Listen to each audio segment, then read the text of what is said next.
Namaste. Today I'm going to read Volume 4, Book 5, UmaSamhita, Chapter 37, The Race of Manu, in the Shiva Puran.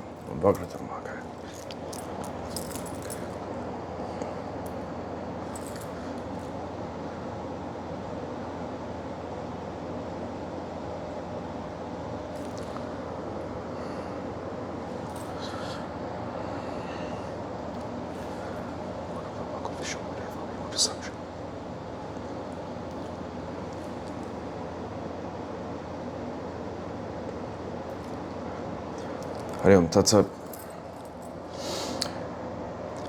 Sutta said formerly, Ikshvaku was born as the son of Manu through the nose. He had 100 sons who were liberal in bestowing gifts. Before them, O Brahmins, there were no kings in Aryavarta. Of them, the eldest was Vikuksi. He became the king of Ayodhya. Listen to one of his misdeeds. He wanted to perform Shraddha, but before performing the same, he ate a rabbit and came to be known as Sasada. Abandoned by Ikshvaku, he entered a forest.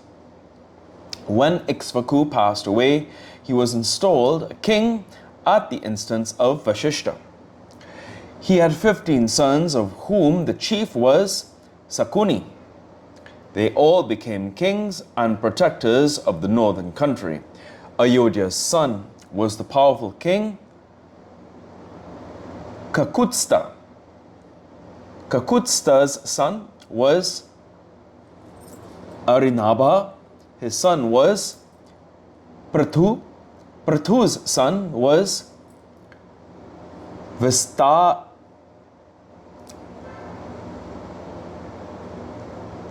Vistarasva. From him was born Indra, the lord of people. Indra's son was Yuvanasva, the ruler of Shravasta.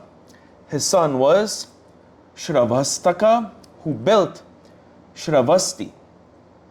Shravastaka's son was Brahadasva. His son was Yuvanasva, and Kuvalasva was his son. Since he slew Dhundu, he became the excellent king Dhundhumara. Kuvalasva had 100 sons who were excellent archers. He was entrusted with the kingdom by his father. After transferring the royal glory to the son, the king entered the forest, but Uttanka prevented him. Uttanka said, "Listen, you shall protect the earth virtuously. O king, only when protected by you can the earth be relieved of excitement and sorrow. It does not behove you to go to the forest. There is a Dhanava, proud of his strength, near my hermitage. In the snow-covered wilderness, full of sea sand, he is indestructible even to the gods. He has a huge body and is very strong. He stays underground, concealed by the sand. The terrible Rakshasa, son of the demon Madhu, is Dhundu by name. He stays there performing a terrible penance for the destruction of the worlds. At the end of every year, he exhales terribly. When he exhales, the whole world, including mountains, forests, and wilderness, quakes. Blazing flames with pink smoke smolder everywhere. Hence, O king, I cannot stay in my hermitage. O strong one with huge arms, ward him off, desiring the welfare of the worlds. Let the worlds become happy and peaceful after he had been killed by you. O Lord of earth, you alone can slay him. O sinless one, a great boon has been granted to you. Vishnu will heighten your splendor by his own splendor. Great virtue accrues from the protection of the subjects. A similar opportunity is wanting in the forest. Let your mind be directed that way, O leading king. Nowhere such a virtue exists as it does in the protection of the subjects. This has been pursued by the saintly kings of yore. Thus requested, the saintly king entrusted his son Kulasva with the task of thwarting Dhundu. O holy Lord, O excellent Brahmin, I have already laid aside my weapon. Here is my son, who will surely destroy Dhundu. Having said thus and instructed his son, the king proceeded with penance. Kulasva, accompanied by Utanka, went to fight with Dhundu. At the approach of Utanka, and for the benefit of the worlds, Lord Vishnu entered him with his splendor. When the invincible Kuvalasva started, there was a loud shout in the heaven. This glorious prince will slay Dhundu.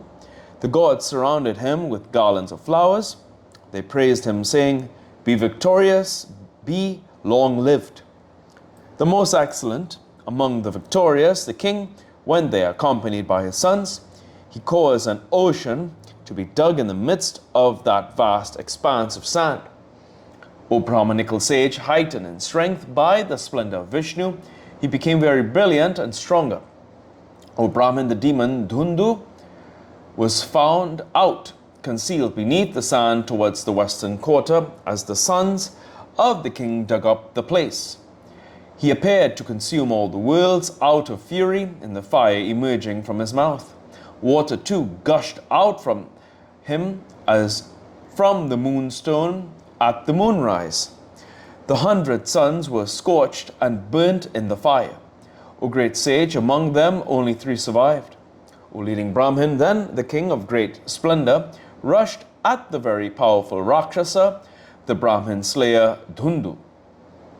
The king quaffed off the gushing water, threw fairy arrows, and quelled the fire through water.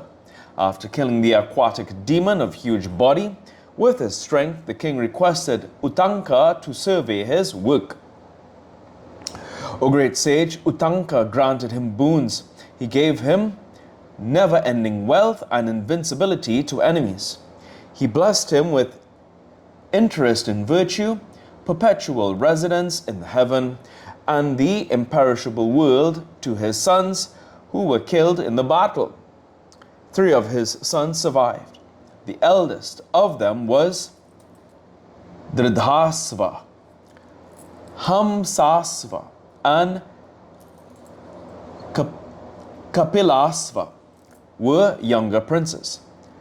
Haryasva was the son of Dridhasva, who was the son of Dhundumara. Nikumba, who was always engaged in sacred rites, was the son of Haryasva.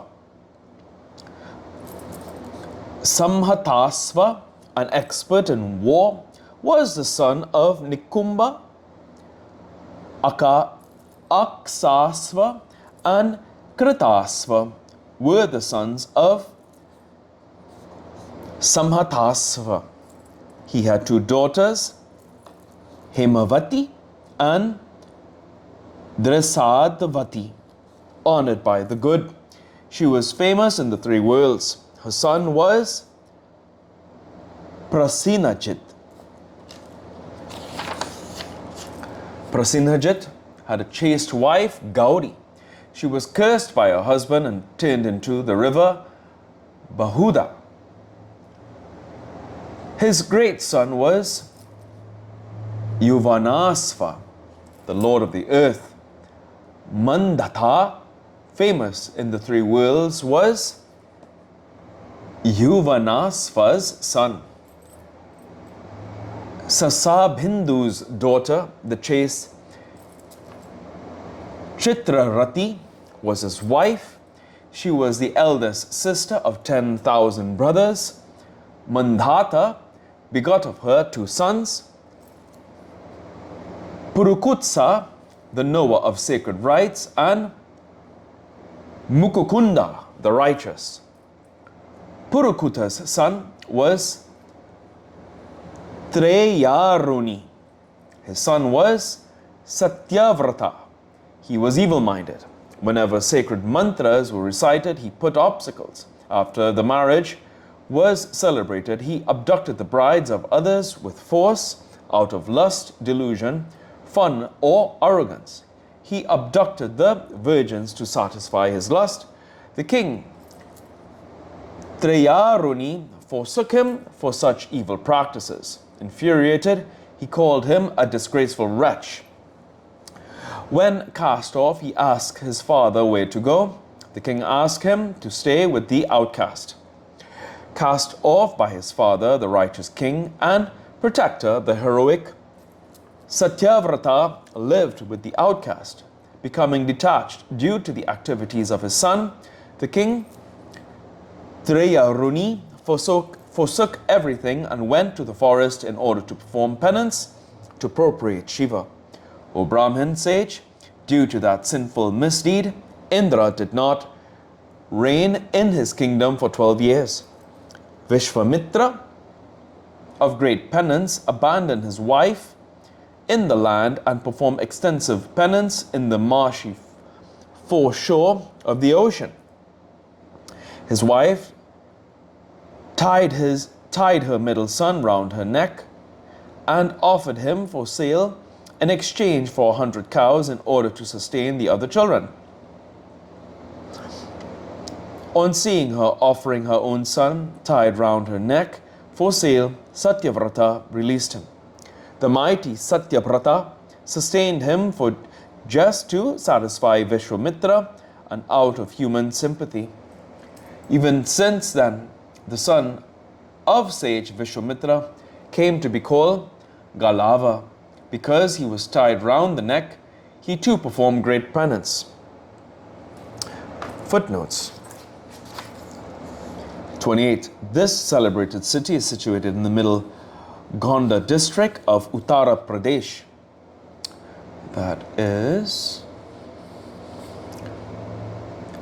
Shravasti. 29.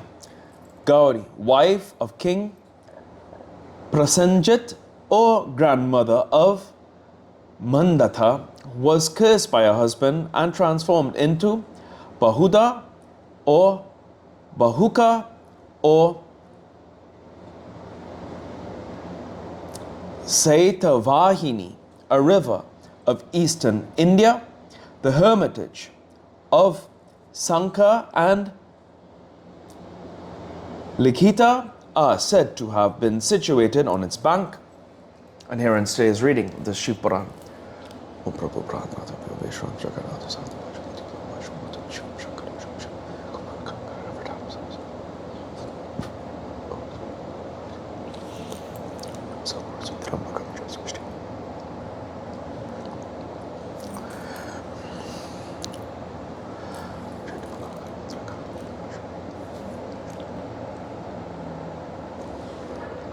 Hari Om Tat Sat.